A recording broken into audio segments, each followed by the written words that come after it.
to the official YouTube channel of TechSage, where we share income tax, financial, legal, and secretarial updates with you. So stay tuned and subscribe our channel to get the notification first. So today I'm here to discuss about food company registration in India. अब food company registration हम कैसे कर सकते हैं India में, ठीक है।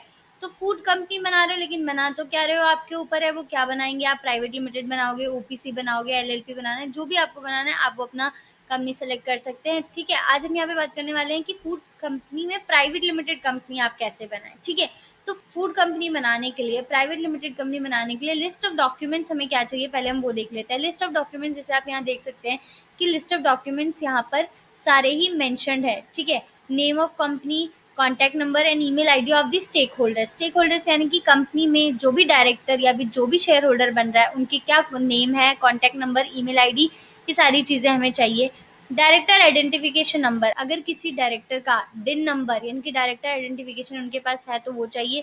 Self attested Aadhaar card, PAN card, passport size photo of all the stake holders, ठीक है, ये सारी चीजें चाहिए। उसके बाद आता है आपका apostilled passport, mobile bill, other KYC docs in case of NRI stake holder. अगर आपका एनआरआई स्टेक होल्डर है, एनआरआई डायरेक्टर है, तो ये चीजें चाहिए होगी। Last month personal bank statement of the stake holder, मतलब कि स्टेक जो भी डायरेक्टर बन रहा है या जो भी शेयर होल्डर बन रहा है उसकी latest bank statement for address proof, ठीक है। फिर आता है signature of the stake holders, ठीक है, specimen signature of all stake holders, ठीक है, सिग्नेचर चाहिए होंगे। फ्यू प्रपोज्ड बिजनेस नेम, कि बिजनेस का आपकी कंपनी का नाम क्या होगा। फूड, अब जाहिर सी बात है कि फूड कंपनी बना रहे हो तो आपका नाम भी फूड कंपनी से ही रिलेटेड होना चाहिए, क्योंकि आरओसी बोलता है, एमसीए बोलता है कि आप अपनी कंपनी का जो भी नाम रखोगे वो आपका ऑब्जेक्ट स्पेसिफाई करना चाहिए, मतलब कि आपके नाम से ही पता चलना चाहिए कि आपकी बिजनेस का, आपकी कंपनी का ऑब्जेक्ट क्या है, ठीक है।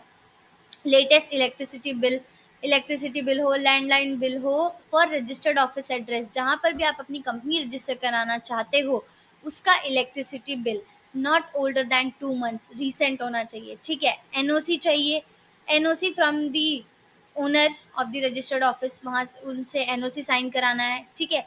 रेंट एग्रीमेंट चाहिए, रेंट एग्रीमेंट अगर रेंटेड है और लीज्ड है, ठीक है। ब्रीफ ऑब्जेक्ट चाहिए, शेयर होल्डिंग पैटर्न चाहिए कि share holding pattern among the share holders क्या रहने वाली है, ऑथराइज शेयर कैपिटल या फिर पेड अप शेयर कैपिटल क्या रहने वाली है कंपनी की। तो ये तो चाहिए लिस्ट ऑफ डॉक्यूमेंट्स। इस लिस्ट ऑफ डॉक्यूमेंट्स के थ्रू आप एक फूड कंपनी बिजनेस चला सकते हो। अब कंपनी बनाएंगे कैसे, तो जैसे हमारा नॉर्मल इनकॉर्पोरेशन का प्रोसेस है, इनकॉर्पोरेशन के प्रोसेस के लिए आप हमारी डिटेल्ड वीडियो हमारे यूट्यूब चैनल पे डली हुई है, आप वहां जाकर के देख सकते हैं। कुछ चेंज नहीं होता, सारी चीजें for a private limited same होती है, बस फर्क आता है तो ऑब्जेक्ट का और नाम का। नाम जैसे कि आपका होगा ऑब्जेक्ट से, और ऑब्जेक्ट के बिहाफ पे दो चीजें चेंज होंगी। एक, स्पाइस पार्ट ए जब हम बनाते हैं, स्पाइस पार्ट ए में आपको एनआईसी कोड डालना है। एनआईसी कोड आपको अपने बिजनेस के अकॉर्डिंग, फूड बिजनेस के अकॉर्डिंग डालना है। ऑब्जेक्ट फिर जाता है एमओए, मेमोरेंडम ऑफ एसोसिएशन, ठीक है। मेमोरेंडम ऑफ एसोसिएशन में आपको अपना फूड बिजनेस का डिटेल्ड ऑब्जेक्ट आपको वहां पर डालना है, और नॉर्मल कंपनी रजिस्ट्रेशन आपको करना है, ठीक है। उसके बाद अब फूड की कंपनी तो बन गई, अब आप अगर आप फूड से रिलेटेड काम करते हो तो आपको फ्यू लाइसेंसिंग की भी जरूरत होती है। तो फूड का सबसे फर्स्ट लाइसेंस जो सबसे मैंडेटरी होता है वो होता है हमारा फूड लाइसेंस, जिसको हम बोलते हैं एफएसएसआई लाइसेंस, ठीक है। अब उसमें भी आपकी 3 कैटेगरीज होती है। तीन तीन कैटेगरीज में क्या आता है आपको, उसमें आता है एक petty license, state license, central license, ठीक है। इन फूड लाइसेंस पे भी हमारी एक डिटेल्ड वीडियो बनी हुई है, आप वहां जाकर उसको देख सकते हैं। उसमें आपको पूरा ब्रीफ मिल जाएगा कि कब आपको पेटी लाइसेंस बनाना चाहिए, कब आपको स्टेट बनाना चाहिए, और कब आपको सेंट्रल आपके ऊपर एप्लीकेबल होगा। तो ये चीजें भी वहां पर रहती है, ठीक है। फिर बात आती है जीएसटी। जीएसटी के लिए गुड्स और सर्विसेज में टर्नओवर होती है, वो भी आपका 20 होता है गुड्स के केस में, 40 lakhs होता है आपका सर्विसेज के केस में, ठीक है। तो अगर वो क्रॉस कर जाते हो तो आपको जीएसटी लेना भी मैंडेटरी हो जाता है। लेकिन अगर आप चाहते हो कि नहीं भाई स्टार्टिंग से ही मैं जीएसटी ले लूँ, तो आप जीएसटी रजिस्ट्रेशन भी करवा सकते हो। अगर आप अपने गुड्स का इंपोर्ट एक्सपोर्ट कर रहे हो, फूड का जो फूड का गुड्स है उसे इंपोर्ट एक्सपोर्ट भी कर रहे हो, तो आपको इंपोर्ट एक्सपोर्ट कोड आईसी भी लेना पड़ेगा, ठीक है।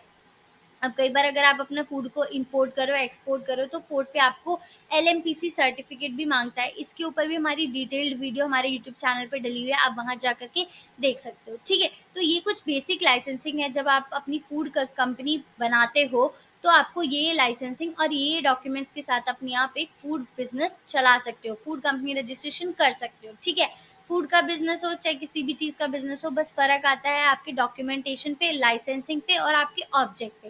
कंपनी रजिस्ट्रेशन का प्रोसेस बिल्कुल सेम होगा, बस 2 जगह आपको आपका एनआईसी कोड और एमओए में आपको अपनी फूड से रिलेटेड डिटेल्स फिल करनी है, ठीक है? So thank you. अगर आपको ये वीडियो अच्छा लगा हो तो इसे लाइक करें, शेयर करें और अगर आपने हमारे चैनल को अभी तक सब्सक्राइब नहीं किया तो फटाफट जाके उसे सब्सक्राइब करें। Thank you.